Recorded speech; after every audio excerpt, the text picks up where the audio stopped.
Halo, selamat siang semuanya. Perkenalkan, nama saya Daris Fajar Ramadan dari kelas Profesi Insinyur Universitas Indonesia.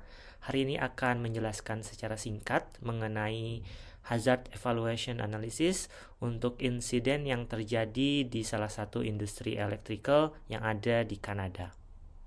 Materi ini merupakan salah satu tugas yang saya kerjakan dari mata kuliah K3L pada program Profesi Insinyur. Dan tema yang saya bawakan adalah mengenai insiden yang terjadi di Saskatoon Light and Industry Underground Fault Explosion, yaitu mengenai insiden ledakan yang terjadi di bawah tanah pada perusahaan Saskatoon Light and Industry. Pada video Hazard Evaluation Analysis ini, saya akan membahas menjadi 5 aspek utama, yaitu yang pertama adalah deskripsi mengenai kejadian tersebut, kemudian dilanjutkan dengan latar belakang dari kecelakaan yang terjadi, lalu saya juga akan membahas mengenai preventive skenario dan juga mitigative skenario-nya, lalu diakhiri dengan summary atau kesimpulan dan juga rekomendasi yang bisa diterapkan.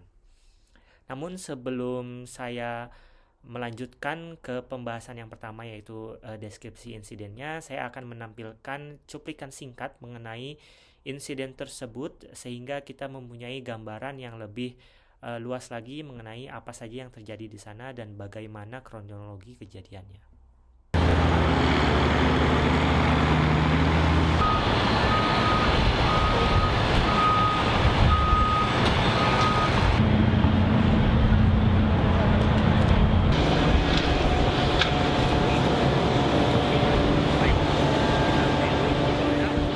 We got a report of explosions, which was reported propane explosion was not the effect.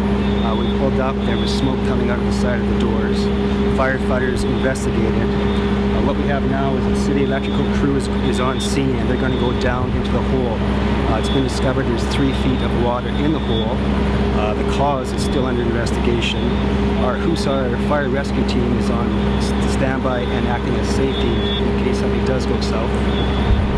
The electrical team is going, city electrical is going to try to isolate the problem, shut down the system, and try to re-energize it once again to get power back on 2nd Avenue. Underneath this sidewalk, there's a large electrical feed going underneath the sidewalk, and that's where it originated. There's been no injuries, fire or public, and everyone's been accounted for. Insiden ini dimulai ketika terjadi beberapa ledakan yang dilaporkan di downtown Saskatoon di Kanada. Ledakan ini juga dilaporkan oleh beberapa saksi yang hadir di sekitar lokasi kejadian. Mereka mengatakan bahwa mendengar ledakan dan juga ada asap yang muncul dari bawah tanah. Kemudian setelah dilakukan konfirmasi oleh pihak yang berwenang di sekitar lokasi kejadian dan juga Departemen Pemadam Kebakaran setempat, bahwa dikonfirmasi sumber ledakan berasal dari instalasi listrik yang ada di bawah tanah. Ini adalah sedikit detail lanjutan mengenai tempat kejadian perkara atau TKP. Kejadian tersebut terjadi pada hari Senin di tanggal 7 Mei 2012. Kejadiannya itu ada di persimpangan 24 Street East dan juga 2nd Avenue North di downtown Saskatoon, Kanada. Kemudian pihak yang terlibat baik selama kejadian maupun selama proses evakuasi yaitu adalah Saskatoon Light and Power Industry-nya itu sendiri, kemudian ada polisi dan juga pemadam kebakaran setempat. Ledakan itu terjadi di hari yang sama, jadi ada beberapa ledakan yang terjadi di hari yang sama. Namun pengelolaan dan perbaikannya membutuhkan waktu sekitar 1 minggu dari awal sampai selesai. Pada saat itu aliran listrik juga sempat diputus, tapi dapat dikembalikan dalam sekitar waktu 24-36 jam kemudian. Dan perbaikan infrastruktur pasca kejadiannya itu membutuhkan waktu sampai sekitar 14 hari semenjak kejadian. Kejadian ini juga sempat diberitakan oleh beberapa stasiun televisi maupun berita secara online maupun offline. Ini saya ada kutip beberapa sumber berita yang mana menginformasikan mengenai kronologi dan juga kejadian dari ledakan bawah tanah tersebut. Selanjutnya langsung saya lanjutkan lagi ke kronologi kejadian. Itu dimulai pada sebelum tanggal 7 Mei 2012. Instalasi listrik di bawah tanah itu sudah dibangun sekitar beberapa puluh tahun yang lalu, terhitung dari 2012 atau terhitung dari tanggal kejadian. Selanjutnya pada saat yang sama sekitar tanggal 6 dan tanggal 7 Mei 2012 itu terjadi hujan lebat dan juga ada genangan air yang masuk ke instalasi bawah listrik, di mana di instalasi tersebut terdapat perangkat listrik tegangan tinggi yang seharusnya tidak boleh mengenai genangan listrik. Kemudian disusul dengan beberapa ledakan yang kemudian dilaporkan oleh warga setempat juga. Lalu setelah adanya laporan resmi dan dikonfirmasi, dilakukan penutupan area untuk dilakukan investigasi dan juga ada evakuasi untuk masyarakat di sekitar lokasi kejadian. Lalu disusul dengan pemadaman listrik yang juga mempengaruhi bangunan dan lalu lintas di sekitarnya. Lalu dilakukan evaluasi lapangan untuk mengetahui penyebab di hari yang sama. Dan yang terakhir itu dilakukan kegiatan perbaikan lanjutan dan mitigasi bencana yang mulai diberlakukan 1 hari setelah kejadian, dan juga ini melibatkan beberapa pihak yang berwenang di lokasi kejadian tersebut. Pada saat investigasi telah selesai dilakukan, saat itu ditemukan beberapa penyebab sementara yang dikonfirmasi oleh pihak berwenang sekitarnya, yaitu yang pertama terjadi banjir di fasilitas instalasi listrik di bawah tanah akibat adanya hujan lebat yang terjadi beberapa hari ke belakang. Kemudian genangan air dari banjir tersebut masuk ke dalam instalasi listrik di bawah tanah dan menyebabkan konslet pada perangkat listrik tegangan tinggi yang ada di bawah tanah tersebut. Kemudian ditemukan juga bahwa tidak adanya fasilitas drainase atau buangan air yang memadai di fasilitas instalasi bawah tanah tersebut, sehingga menyebabkan konslet listrik dan akhirnya timbul ledakan. Yang terakhir juga minimnya koordinasi antar departemen yang ada di kota tersebut, sehingga ledakan atau kejadian kecelakaan ini tidak dapat diantisipasi secara berkala. Untuk mengetahui akar permasalahan yang menyebabkan insiden ledakan ini, perlu dilakukan analisa yang lebih komprehensif dengan melakukan why analysis, yaitu untuk mengetahui apa saja penyebab utama yang terjadi dari latar belakang sementara yang waktu itu dikonfirmasi oleh pihak-pihak yang berwenang di area kejadian. Why analysis pertama yang saya lakukan di sini adalah dengan menanyakan why yang pertama, yaitu mengapa ledakan bisa terjadi. Jadi ledakan terjadi karena adanya konslet yang mengakibatkan arcing dan tekanan listrik terjadi pada perangkat listrik tegangan tinggi tersebut. Lalu kenapa konslet dan arcing ini bisa terjadi?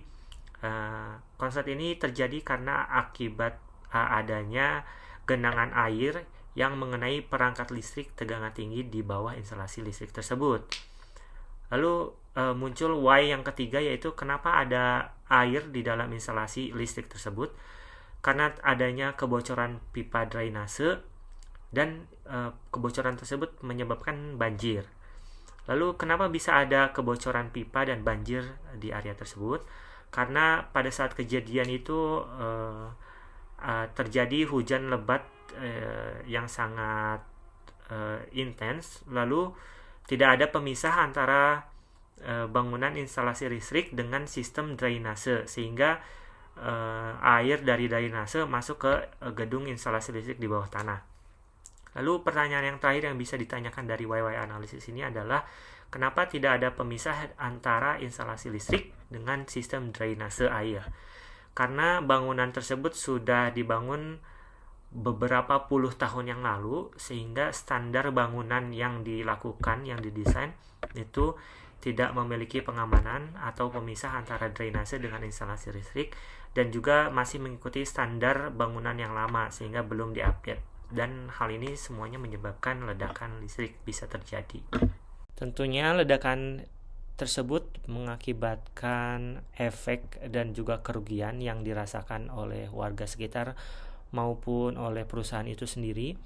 Yang pasti yang pertama itu adalah kerusakan infrastruktur atau kerusakan konstruksi dan juga mengakibatkan kerugian konstruksi dan operasional. Waktu itu diperkirakan sekitar lebih dari 100.000 Canadian dollar. Di samping itu juga ada kerugian-kerugian lain yang non materialis, yaitu ada power outage atau berhenti adanya suplai listrik di kota Saskatoon itu selama 1-2 hari sampai itu dapat berjalan sampai normal kembali. Kemudian gedung-gedung di sekitar lokasi kejadian seperti retail, kantor itu juga mengalami gangguan karena tidak bisa menjalankan usaha dan operasionalnya secara normal. Lalu ada juga trafik atau gangguan lalu lintas yang disebabkan karena lampu lalu lintasnya tidak bisa beroperasi secara normal, dan juga ada kerugian berupa tanggung jawab publik dan juga reputasi dari perusahaan Saskatoon Light and Power ini yang mengakibatkan berkurangnya kepercayaan masyarakat terhadap cara perusahaan ini mengelola dan mengoperasionalkan bisnisnya atau layanannya di bidang electrical. Dari kejadian ini sebetulnya ada beberapa preventive skenario atau plan pencegahan yang sebetulnya bisa dilakukan agar kejadian ini tidak dapat terjadi, yaitu yang pertama dari segi desain konstruksinya itu sendiri, yaitu vault design atau instalasi listrik di bawah tanah itu harus bisa waterproof atau tahan air dan terpisah dari sistem drainase air. Kemudian yang kedua itu seharusnya ada sensor deteksi dini yang dapat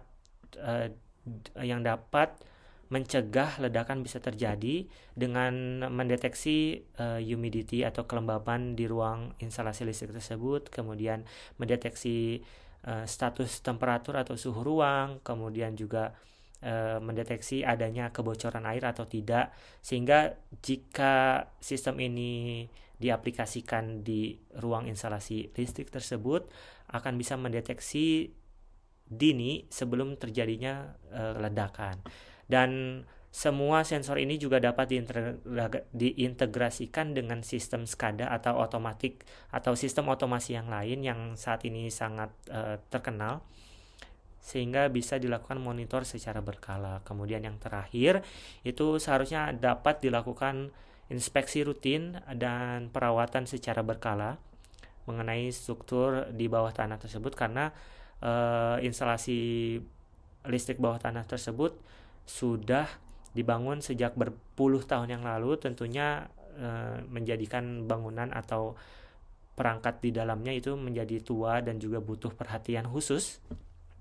Dan kadangkala misalnya ada beberapa perangkat yang mungkin udah rusak atau sudah tua, harus diganti dan dilakukan peremajaan untuk mencegah kejadian seperti ini terjadi di masa yang akan datang.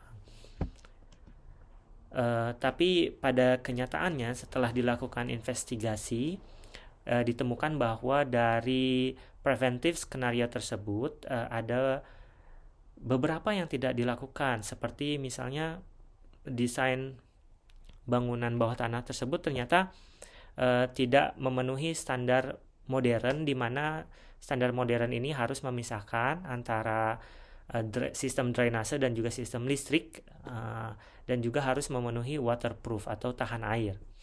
Kemudian yang kedua, ternyata kegiatan inspeksi dan monitoring itu sangat minim dan kurang diperhatikan, sehingga tidak adanya deteksi secara dini yang dapat ditemukan sebelum kejadian ini terjadi atau sebelum fasilitas tersebut meledak.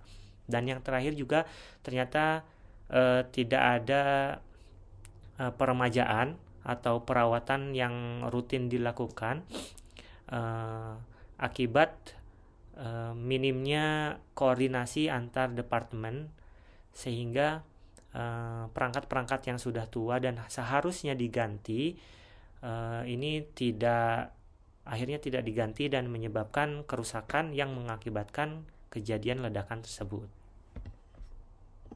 Nah, dari kejadian ini selanjutnya bisa dianalisa mengenai mitigative skenario atau rencana mitigasi yang dapat dilakukan untuk mencegah kejadian ledakan serupa agar tidak terulang di masa yang akan datang. Yaitu yang dilakukan pada kejadian ini di TKP adalah yang paling pertama, pihak berwenang di sekitarnya itu menutup lokasi kejadian untuk dilakukan investigasi dan evaluasi secara lebih lanjut. Kemudian mitigasi yang kedua yaitu dilakukan analisis failure atau analisis kegagalan apa yang menyebabkan kecelakaan ledakan tersebut bisa terjadi. Kemudian dilakukan juga early repairment atau perbaikan darurat untuk meminimalisasi dampak yang dapat ditimbulkan bagi bangunan di sekitar ataupun bagi masyarakat sipil di sekitar lokasi kejadian. Kemudian yang ketiga itu dilakukan perbaikan secara menyeluruh dan juga penguatan struktur bangunan bawah tanah dari instalasi listrik tersebut, dilakukan perbaikan dan juga dilakukan reconstruction. Selanjutnya perangkat-perangkat sensor yang dapat mendeteksi secara dini seperti sensor air, sensor temperatur, dan sensor asap itu juga selanjutnya diinstal di konstruksi bawah tanah yang baru dan juga dibuat central monitoring system sehingga semua perangkat sensor ini dapat dimonitor secara terpusat dan dapat mencegah kejadian tersebut di kemudian hari. Kemudian sistem perangkat bawah tanah antara drainase dan juga instalasi listrik ini akhirnya dilakukan relokasi, yaitu dipindahkan ke tempat yang lebih aman dan juga penempatan dan penataan ruangnya itu mengikuti standar dan regulasi yang sudah terbaru sehingga dilakukan modernisasi. Dan yang terakhir itu pihak-pihak yang berwajib atau berwenang di sana melakukan audit secara intensif, secara menyeluruh, baik dari lokasi kejadian maupun dari sistem operasional perusahaan itu sendiri dalam memastikan keselamatan operasional. Dan juga ditambahkan dengan GIS mapping integration sehingga semua monitor dapat dipastikan aman dari satu sistem yang terpusat saja. Dan juga yang terakhir adalah mengikuti standar dan regulasi yang selalu up to date mengenai keselamatan kerja atau K3L. Dari kejadian ledakan di Saskatoon Light and Power di Kanada ini, saya bisa menyimpulkan beberapa rekomendasi yang saya kelompokkan menjadi 3 kategori, yaitu yang pertama ada rekomendasi secara teknis, yang kedua ada rekomendasi secara operasional, dan yang terakhir ada rekomendasi secara regulasi atau policy. Di rekomendasi teknis itu yang pertama adalah membuat konstruksi instalasi listrik tegangan tinggi bawah tanah yang tahan air dengan mempertimbangkan penggunaan material dan juga penyediaan sistem drainase yang bisa diinstal di bawah tanah tersebut sehingga ketika ada kebocoran nantinya air yang bocor tersebut dapat dipompa keluar ke atas. Kemudian harus diimplementasikan sistem deteksi secara dini, yaitu dengan menggunakan perangkat sensor maupun memanfaatkan SCADA atau sistem otomasi yang lainnya. Kemudian yang ketiga, sistem sensor dan perangkat ini nantinya harus diintegrasikan secara terpusat, misalnya dengan menggunakan mapping GIS. sehingga kejadian-kejadian yang serupa dapat diantisipasi dan dicegah sebelum terjadi kecelakaan seperti ini. Dan yang terakhir adalah melakukan inspeksi dan perawatan secara berkala untuk mencegah kegagalan dalam sistem, terutama di perangkat listrik tegangan tinggi. Rekomendasi yang kedua yaitu rekomendasi operasional. Yang pertama adalah seharusnya perusahaan yang bertanggung jawab itu melakukan reporting atau pelaporan secara digital, sehingga laporan tersebut dapat diakses oleh semua departemen yang terlibat, misalnya dari perusahaan itu sendiri ataupun dari pihak berwenang seperti pemadam kebakaran dan lain sebagainya.